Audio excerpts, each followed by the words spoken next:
Quinton, there's some smart bowling by your spinners, especially the middle overs, and sort of lure the Indians into the room because they're going for the attack. What on that? Yeah, obviously, Shamo obviously just does what he does. He's always pretty consistent the way he bowls. But I'm more impressed with Beyond Fortuin. Obviously, a young spinner, up and coming young spinner for the team, and to come into conditions where we know as the Indian team's very good at playing spin, and for him to bowl the way he did, he was very clever the way he mixed up his pace, his areas to where he bowled. And yeah, I can only praise him at the highest level, and yeah, I'm very happy for the guy. In the power play, the ball seemed to come onto the back the first 6 overs, like India got off to a big start, 63, and then like the pitch seemed to slow down, and you seem to adjust to the pitch better. So, do you think you read that pitch much better because like IND was bowling cutters and Shamsi and Fortune were also brilliant? So, your assessment of the pitch, like first half, first 6 overs was sliding on, and then later like it got pretty much slower. Yeah, I think generally in India, the new ball, as a batsman, it's preferably better to bat. Obviously, normally when innings go on as a batsman, wickets do tend to get a bit slower, yeah. But yeah, in saying that, obviously they got off to a great start, and the guys fought back really nicely, which I was very impressed about. They read the conditions very well, and they stuck to their plans and to their guns, and yeah, they just kept all the pressure on India. So after losing the toss and Virat Kohli asking that they put India back first, do you think it was advantage South Africa, considering you have pre-RCB and you know the pitch, the conditions, how it's much easier in the second half? So do you think it was advantage South Africa? I'm not too sure whether it was our advantage or not. I think we because they had a chance to bat first and we had a chance to see what the wicket is, especially our batsmen. So we read it a lot quicker, I think. We had a chance to read it a lot quicker, and then obviously we just played the way that the wicket and the bowlers allowed us to. Obviously, they put a lot of pressure on us in the first 4 overs. They kept it very tight, didn't give us much bad balls. The ball was swinging, it was sticking in the wicket. So they did make it very tough initially, but then we just stuck to our guns up in front there and just had to soak up the pressure, and that was all what we needed to get done. A few words on Sorry, please just wait for the mic. A few words on Virat Kohli.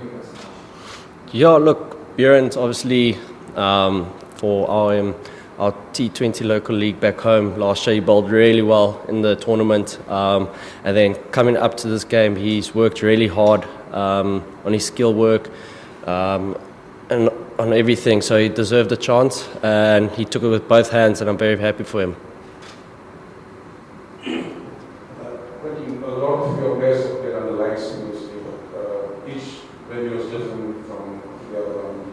So what on the catching, because some of the catches were outstanding under pressure was keeping catches? Yeah, look, we obviously coming up to the series, we worked really hard on our catching and our fielding just in general, and to see some of the guys after all the work they've put in, it actually comes together. It's quite a good feeling from a captain's point of view and from the team's point of view. It's nice to see that our hard work actually pays off sometimes. See, how do you assess the newcomers to be, like, especially Kemba played very well again. He scored back there in Mali as well. So, and of course, Fortune was a power play specialist and again took 2 wickets. And was it a plan against Pant, like, because like he was wider and there was a sweeper cover and long off as well. So, and like how your assessment of the performances and whether there was a plan to Pant? Yeah, I think Timba's come in and obviously done really well in these 2 games. He's played a lot of cricket for South Africa, so the stage was never too big for him. In the last year or 2, he's really improved his white ball cricket in T20s as well as one-day cricket. So I'm not surprised that he came in and did well. He's a good player of spin as well. So on the slow wickets that India prepared to play against us, he was quite adept to play there. And again on Bjorn, like when he said, I mean, the MSL has given local guys a platform to show what they can do against world-class players. And Bjorn came here. Bjorn is a bowler for the big occasion. We've seen it so many times back home, but maybe now international crowds are seeing that. It was a clear plan against Pant. We know when he tries to look for boundaries, he goes sort of long on cow, looks for his slog sweep. So when he tries to attack, the spinners always look to take him one, and Bjorn executed that perfectly. And was Shamsi's phone call to you a Tahir recipient?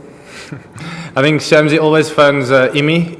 Imi is obviously one of his heroes, and they've worked together a lot. So I think it was a nice moment for Shamsi to get a big wicket for us there, like Imi always does for us. So yeah. Your captain seemed quite animated on the field, shouting at a few fielders to go back. Anything to say on that?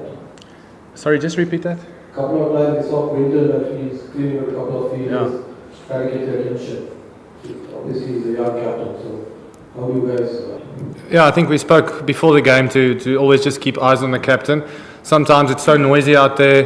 The atmosphere is so good to play in. You're tempted as a player to just have a bit of a look around and it's human. So Quinton, I mean, it's no use shouting to a player out there. He's not going to hear you. So that's maybe one thing we must work on as a team. Our overrate was a bit slow in the previous game.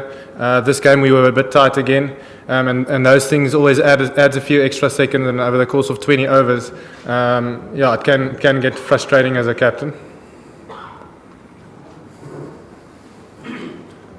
I know you weren't required to bat today, but watching from the outside, do you think there was a big difference in conditions between the first innings and the second innings? That is how the pitch behaved, and the view, was it that much of a difference? Yeah, I think there was a bit of a difference. Obviously, Quinny would be able to tell you better, but even when we fielded, I felt there was a bit of dew around. So I knew later on, it would come into the game, especially when the pitch is dry and turning. When the ball gets a bit moist, it does come onto the bat better. So I was very surprised actually when they batted first. I don't know the conditions here, but just looking at the pitch, it looked like a field that you want to chase on. But in saying that, we probably would have bowled first as well, and Quinny made the right call in that. And I think they never had enough runs to really put us under pressure, and it gave the platform Quinny's a world-class player. He's played here so many times. He never even gave them a sniff, and that's exactly how we came here today with a goal to win and to send a strong message. And captain led from the front, and that's what we did. Hi, Rathi. You talked about Chinnaswamy being different to Mohali in the pre-match presser. So how different was it to what you had expected, Chinnaswamy Stadium flat pitch? Yeah, it wasn't as flat as I thought it would be. I think they took a lot of grass off. Again, they played three spinners, and that was probably their game plan, and maybe that's why they batted first. They thought a ball would turn towards the back end, which it did. They just, credit to our bowlers, they just didn't have a score to really put us under a lot of pressure for sustained periods. But us as players from South Africa, we compare the field here to a Wanderers back home, where the guys who's played here a lot telling us that normally the wicket is quite good. It's a high boundary percentage, like I said. The ball travels here. So we sort of, in our batting chats, we were gonna approach it in that way. The Wanderers, again, it's so difficult to defend the score there. You always sort of bowl first and chase, and that's exactly what we did today.